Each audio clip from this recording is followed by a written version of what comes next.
Hello, everyone, and welcome to the another episode of the Navjeevan Academy podcast. I'm your host Aparna, and today's we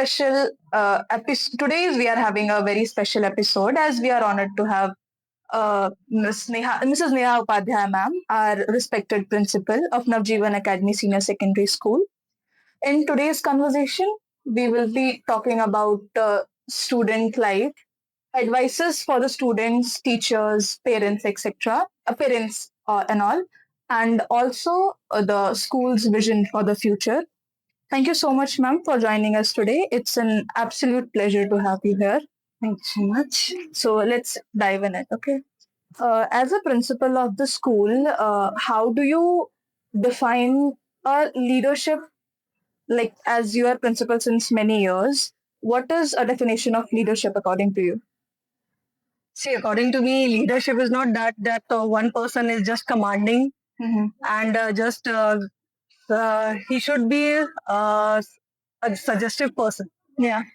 The leadership qualities include that you should treat everyone equally, Right. and take suggestions equally. And I mean, every suggestion counts.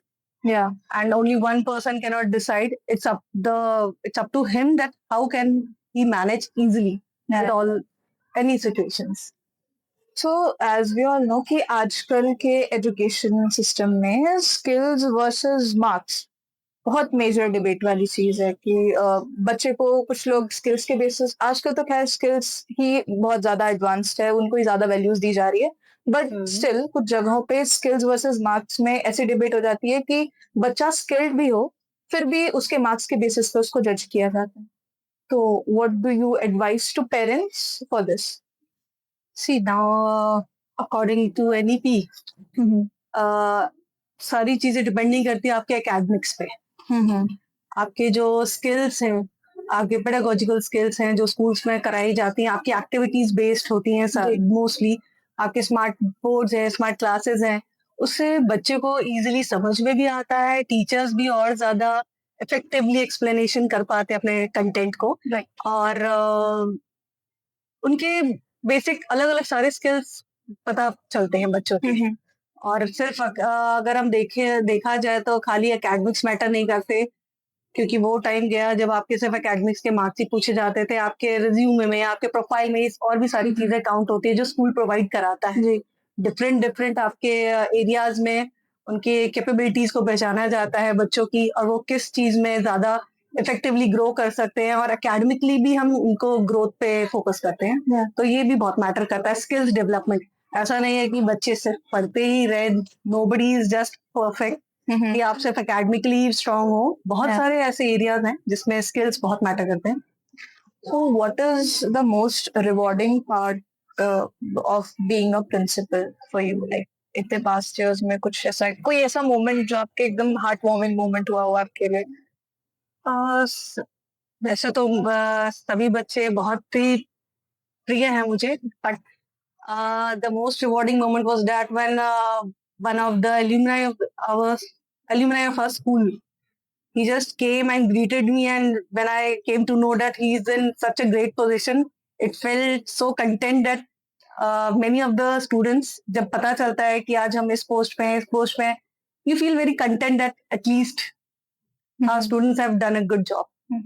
वो मुझे as a visionary आपका ऐसा कोई future में ऐसा vision है regarding our school कि जैसे हर एक बच्चे का लर्निंग का अपना पर्सनल स्टाइल होता है तो इन फ्यूचर ऐसा कोई विजन और अ थॉट आपने कभी ऐसा सोचा हो कि किसी को पर्सनलाइज्ड एजुकेशन वगैरह प्रोवाइड करने के लिए अलग अलग तरह से जैसे बहुत सारे बच्चे हैं जिनको एक बार में if the teacher is teaching वो एक बार में पढ़ते हैं समझ जाते हैं कुछ बच्चों पे थोड़ा स्पेशल ध्यान देना होता है और कहीं कहीं टीचर्स भी लैग कर जाते हैं उन चीजों में तो do you have any sort of vision on that see जो हमारे स्कूल का जो श्री आर के शर्मा सर ने एक विजन दिया था कि एजुकेशन फॉर ऑल.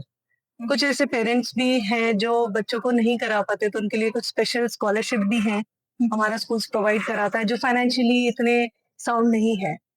और अगर कोई बच्चा को अगर किसी बच्चे को कोई स्पेशल काउंसलिंग चाहिए, we also have counsellors for the same.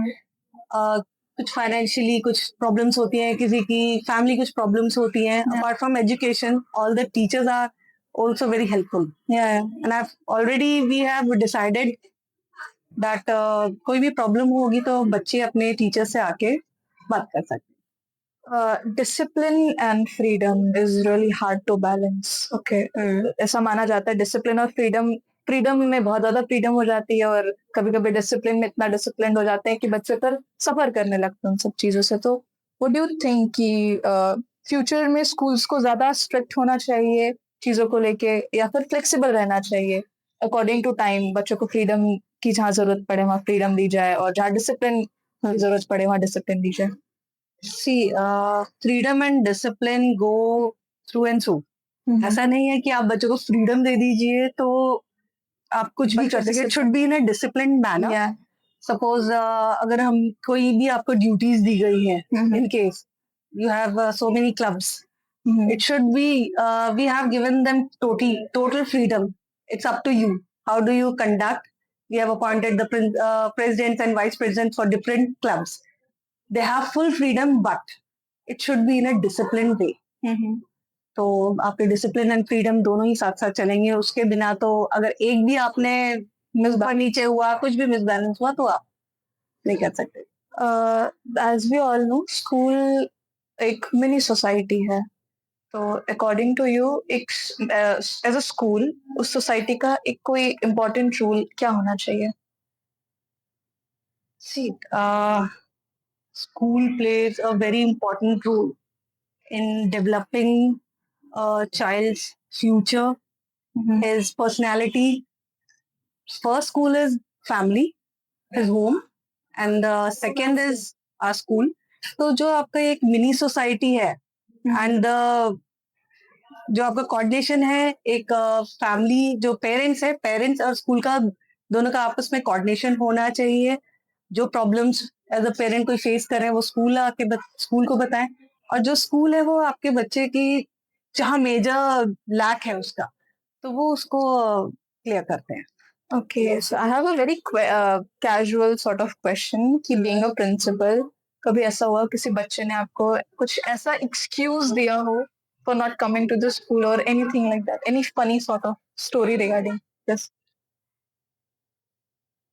अभी तक तो नहीं ऐसा कुछ एक्सपीरियंस किया, और आई होप इन फ्यूचर ऐसा कुछ नहीं होना चाहिए।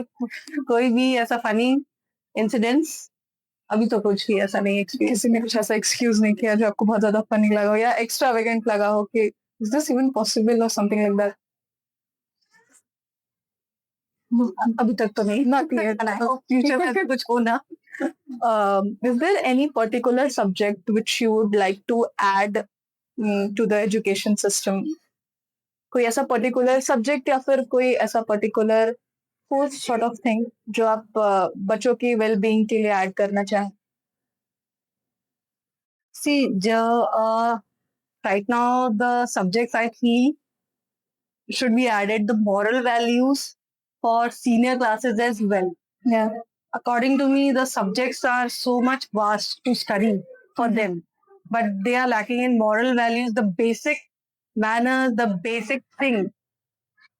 And right now, we always sometimes we read in newspapers or through social media that this societal cases and other things, they are not so open minded, and they are just इतने introvert रहते हैं, वो खुद ही खुद कुछ ना कुछ सोचते रहते हैं।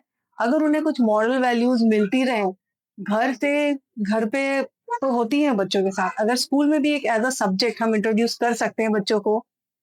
अपार्ट फ्रॉम काउंसलिंग सेशंस तो होते हैं, पर अगर मुझे ऐसा लगता है शायद सीनियर क्लासेस के लिए एक ये ऐड ऑन होना चाहिए। और जो बच्चे बहुत सारे बच्चे ऐसे हैं जो बहुत ज्यादा जल्दी डिमोटिवेटेड हो जाते हैं पेरेंट्स से कंपैरिजन से, या फिर खुद को भी कभी, जैसा आपने बोला बच्चे बहुत इंट्रोवर्ट होते हैं, खुद ही खुद में सब सोच के and then they used to get demotivated. तो कोई ऐसी एडवाइस जो आप बच्चों को देना चाहें, या कोई ऐसी एडवाइस जो आप पेरेंट्स को भी देना चाहें कि बच्चों को ऐसे कंपेयर ना करें समथिंग? देखिए, मेरा मानना है पांचों उंगलियां आपकी बराबर नहीं होती, इसी तरह आप हर एक बच्चे को आप इक्वली कैसे ट्रीट कर सकते हैं। हाँ, बस आपको एकेडमिकली हम अपनी तरफ से पूरी कोशिश कर सकते हैं, स्कूल अपनी तरफ से पूरी कोशिश करता है, पेरेंट्स भी इतना कंपैरिजन नहीं करना चाहिए। अगर आपके एक बच्चा बहुत अच्छे मार्क्स ला रहा है, दूसरा इतने अच्छा नहीं है, तो आपको उसको मोटिवेट करना चाहिए rather than just taunting, keep on taunting him. आप किसी ना किसी फील्ड में वो भी बच्चा अच्छा हो सकता है, जरूरी नहीं आपके एकेडमिक्स ही हो। तो आपको इस तरह से बच्चों को नहीं डिमोरलाइज करना चाहिए। हर एक बच्चा अलग अलग फील्ड्स में आपको उसकी खूबी पहचाननी चाहिए और उसको उसी फील्ड में आप कर सकते हैं। एजुकेशन भी बहुत इंपॉर्टेंट है, एकेडमिक्स भी बहुत इंपॉर्टेंट है, पर आपको उसका डिमोटिवेशन तो नहीं होना चाहिए बच्चे का। Thank you so much, ma'am, for giving your precious thank time. You Aparna for inviting me. That's my pleasure, ma'am. Thank you so much.